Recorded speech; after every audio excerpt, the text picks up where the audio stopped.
Dr. Deepshikha Kalra, you have just recently organized a very interesting national workshop Yeah. on empowering Future. future uh, in the context of NEP 2020. So, we would like to discuss certain aspects, main aspects of NEP 2020. It's a very long document. It's much talked about. And it's good it's talked about because people have to understand what it is. It also has a lineage from two other major national policy, education policy documents. There's the Kothari Commission in 1956, which lasted till 1986, and Dr. Narasimha Rao, then HRD minister, later Prime Minister, took the lead in developing the 1986 policy. One of whose aspects was to make ODL learning as a honorable learning and open the doors for it. Under that, Indira Gandhi University came actually. And then the NEP 2020, almost 2 decades of discussion. Because by year 2000, people were saying now kind of the earlier policy document is outdated. A lot of digitization had taken place. ODL had also expanded. IGNU became the largest open university in the world. And then people were talking about inclusiveness, multiple entry, multiple exits, more flexible curricula, giving more freedom to even autonomous colleges to have their own syllabi, and linking the academic programs to entrepreneurship, even startup hubs, and so on. So this policy encapsulates all these characteristics as well as enables the universities to take certain steps to go towards that. And the government universities or government funded universities are generally slow in changing. Partly it is because of the faculty who would not like to change too much from what they were doing, and academic councils come in the way. In northern India, Delhi University will always remain the leader and the example for this. So, the purpose, of course, is to develop holistic curricula, holistic people, and generally make it more flexible. So, I would like if you could discuss some of these aspects or any other aspects which you feel like, because this is a big policy. One thing we have to remember that hardly any countries in the world who now have a national education policy, because it's very difficult to reconcile. But to the extent a lot of the higher education is supported by Government of India, so there is an occasion that they can do it, and the state governments want to go their own way for state funding. One of the major things I remember from the 1986 document was that we should increase our education expenditure to 6% from about 2% then, about 2.6% now. Right. And but people forget that this is not 6% of the budget of the government, 6% of GDP. GDP. And therefore it's kind of more than 20%, 30%. And secondly, the government of India does not spend money on primary education, secondary education. That's primarily the job of the state government. State governments, Yeah, yes. so that budget must be seen along with it. And to say that because it is not 6%, therefore it is underfunded is not correct. There may be other reasons. Having said this, I have taken more time than necessary on the introduction, but all yours. Thank you, Professor Khurana. It's my privilege to talk about NEP 2020 and have a discussion with you on this very interesting topic and very close to my heart also, because being in academia from past 20 years, this is one area I would like to talk about. If I talk about NEP 2020, I would say yes, it's a very good step by the government and the people, those who were involved into it. because keeping in mind the diverse culture of India, NEP 2020 somewhere down the line covers that aspect also, because in that any we are talking about multilingual part, we are talking about the culture of India to, or Indian knowledge system to be propagated. So we the government's initiative is to propagate the Indian ethos, Indian culture, and to build India as a brand, not only in terms of trade or in terms of economy, but also in terms of education also. So I can very well relate it to that. If we look to our culture back or history back, then we were known for our education system.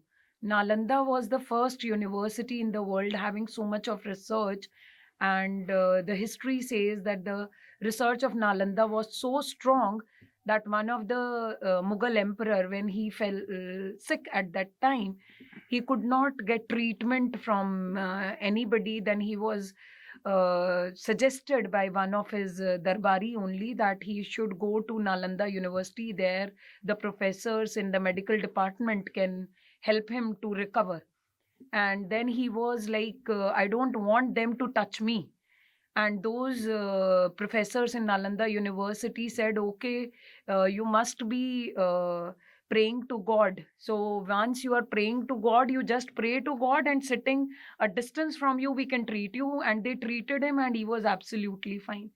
And then he was like, oh, so much of research these professors have done that they haven't even touched me, and still they are able to treat me. It means there is strong knowledge base, but it should not remain for others. And that's why Nalanda, all the documents were burnt and all that. But again, we are trying to bring that back so that India is known for that education worldwide. And we are talking about Gurukul system also, a kind of boarding system for students in NEP. And yes, the government has come up with multiple entry, multiple exit system. Keep the basis of the research, which says that there are a lot of dropouts after class 10th or after class 5th, just because still there are people in India, those who are below poverty line, and they have a mindset, more the hands, more the income. So they don't let their kids to study further. They think that if they have studied 1 year, 2 year, 3 year, that's more than enough, and now they should work, they should earn for the family. So that's why government has come up that at least their 3 years should not go waste, their 4 years should not go waste. They should have something in their hand. That's why this multiple entry, multiple exit has which been which means that after some years of education you can get out and then come back. come back. Yeah. Yes. So that you always have a So chance these to. are not stretches of 3 years or 10 years or Yes. yeah. Always a chance to help such kind of strata. That's a very good step, I think, because keeping in mind again the kind of economic system we have, the kind of culture we have, this was the need of the hour. And if I talk about higher education, in terms of higher education, I would say again a lot of impetus has been given to research. Government has already made a special fund for research only, which will be given to higher educational institutes, so that they can invest in research and they can promote their faculty to do more of research, and we are known worldwide for our research and innovation. That is a point where we might delve in a little more. Yes. When Mr. Nehru was the Prime Minister, Mm. and he put a lot of faith in science and technology. Mm. And of course, there were hardly any labs. So he developed this concept of CSIR, Mm. and labs of different subjects were put up different places, quite an expense actually. Right. And I am not going into the education part yet. But there was the Indian Institute of Science, supported by private sector, primarily Tata's at the beginning, and slowly other universities started coming up. Delhi University and four presidency universities were there. But it created a dichotomous system. They were doing research, but it was not connected to the industry requirement, because industry was first not there, and then industry, depending on the collaboration they had different And that's why this time government is talking about industry oriented research, and there should be a good synergy between industry and academy. Yeah. Now, second point is, while the funding was going to these standalone labs, okay, including IRI, that created a concentration in these labs only. The money was not therefore available for the universities to do it. Exactly. Now, these people did not have degree granting authorities. They could not produce PhD students. Exactly. And the universities could not produce the PhD students because they didn't have the sufficient. Slowly, they were asked, you become an honorary professor and do it. But that created a link. That destructed the link, actually, which normally is there. I think that NEP 2020 will probably take care of that. Yes, it's written in the charter. Let's see how it actually gets implemented, because as such, if I look at from our higher education part, government is right now, I must not use the word aggressive, but very, what should I say? They are happy in funding for research. If you are submitting the proposals, lot of proposals coming up, they are putting a lot of investment. Yeah, in if not terms aggressive, they're desirous of. desirous. Happy They to are do it. desirous, happy and desirous in giving Because, the funds. because some of the sectors, like atomic energy, space, where this dichotomy was there, that most of the research was in the research institution or Atomic Energy Commission and ISRO. And in both of them, indigenous totally, we have been able to come up to the top 5 or the leading nations of the world. So that supports your. Research, we can again, recently Chandrayaan 3 have been a great success. Again, because of the support of the government only. Yeah, that's true. Yeah. Because earlier, if we were reading the newspapers and all, there were we were lack of resources. We were even during Mangalyaan, one of the reason was that initially government was not happy, interested in funding, but later on. Last few years now, as far as space is concerned, they are involving a lot of industry. Yes. And there are a lot of startups actually. The unicorns also already. Yes, that's what I was coming to. That government is again putting a lot of effort in terms of incubation centers also. Not only incubation for IT, even incubation for biotechnology. The new schemes like BioNest, BioRec have come up to fund. Then DST has taken very good steps in giving scientific and industrial research certificates and then grants for import of equipments and all. So these are very good steps to promote research. And I think if the research and innovation gets promoted in any country, automatically the economy develops. Because that's a cycle, complete cycle. If I look at from the money flow, circular flow of money and resources, that circular flow does not get stuck if the innovation keeps on going on, if the research keeps on going on. So that's very good initiative.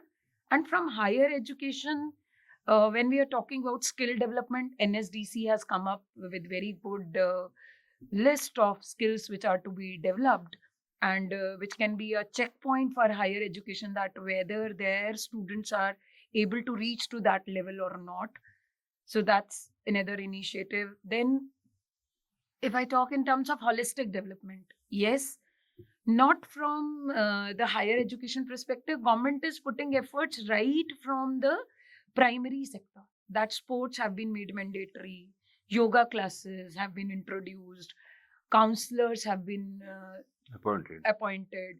Then seva projects have been introduced, a lot of projects by NCRT that have been introduced, a lot of competitions CBSE and is conducting, so that students delve into it. Then Atal Tinkering Labs for the schools, which is a very good initiative. Recently, I got a chance to visit Army Public School for taking a session there as for their incubation and entrepreneurship. And I was amazed to see the kind of projects students have developed in Atal Tinkering Lab and the kind of efforts the schools are putting up. That's really, really remarkable. If this momentum will keep on, definitely the day is not far when India will not be at third position, but first position in the Yeah, ranking yeah, list. yeah, Ranking yeah. list. The scientific and technological attitude would have permeated a Yes, lot and yes. not just remained. And we can move to that. We can relish the Ramayana or the Ram Rajya we are talking about, because I always feel the Brahmastra or the Agni Shastra we talk in Ramayana and all. That is nothing. That is the satellites or the rockets at that time, or, which we are or at least the conceptualization. conceptualization of that only. So probably whatever is written in our epics, we would be able to achieve that Wonderful, kind of wonderful. situation. Now, would you like to spend some time on flexibility or inclusiveness or? Yes, if I talk in terms of inclusiveness, inclusiveness not only in education, but right now, inclusiveness is one topic which is trending in corporates also, because diversity, equity, DEI, we are talking everywhere. And inclusiveness is must, because every strata of your population should have the right to education and should get a chance to study, to read, to write. That is what affordable and accessible we are talking about in this NEP 2020, to bring that inclusiveness. And I'm happy that government has not only taken care in terms of economic factor, government has also talked about inclusiveness in terms of Divyangans, inclusiveness in terms of LGBTQ, because that is one sector which is still not acceptable in Indian society, but government has talked about inclusiveness for them also.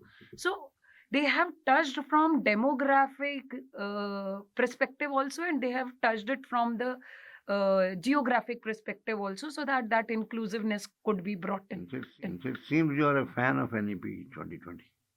Yes, because though, see, sir, every coin has two sides, positive and negative. I won't say it is totally positive. Boon bane every time is there, and they should go hand in hand. Only then you tend to improve. But I still feel that it is a good initiative in terms of कि इतने सालों से जो हम एक imagine करते हैं, we use to think about कि India was here, why India has come to this level. It is one initiative to take back India to that level again, when it will again be golden bird or Sone ki Chidiya. The way I look at it, that basically these NEPs have been enablers. Enablers, right. And so what we or as a nation we get out of it, or education institutions or parents or children, is what is done with it. Obviously, again in India, especially in government-funded institutions, if there is a funding coming from a conduit, which maybe stops at UGC and then again starts flowing, or goes to NCRT or some other mechanism, then things do move. And I think they have put in a lot of money behind it. Exactly. So that is the gravity of ideas. Just like marketing, the margins are the gravity of how the product will go through the retail, even in the small places. So I think there is plenty of gravity in it. Yes. And when the governments change, ideas may change.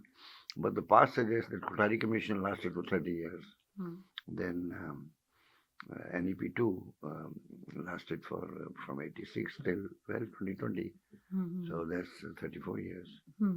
So it should last till about at least for 2047. Till 2047, we are talking about Viksit Bharat in 2047. So that's connection. So I think this policy will actually hang on. Yes. Because it would have developed momentum by that time. And then it will become part of the regular funding mechanisms of the government. And given that, the universities will follow it. Exactly. So now we are looking for innovative degrees, 4-year integrated MBA, 4-year BCMCA. What else? 4-year, yes, integrated degrees is another point, but it's a point of debate, I think. It's another point of if debate. The university allows it. The private institution will do it. Yes, but still, it is a point to ponder on again, because I'll tell you what. See, one of the reasons that is 6%, 2.5%, and all that is higher education. Lots and lots of money expenditure is shifted to private institutions. Private institution enrollments are increasing, always increasing. Now, there's the affordability issue comes. Now, if there is a slack in a 2-year MBA, after a child has done BBA, a lot of that stuff is done there also. It's possible to do an MBA in 1 year. Now, the point which I'm raising is the cost goes down.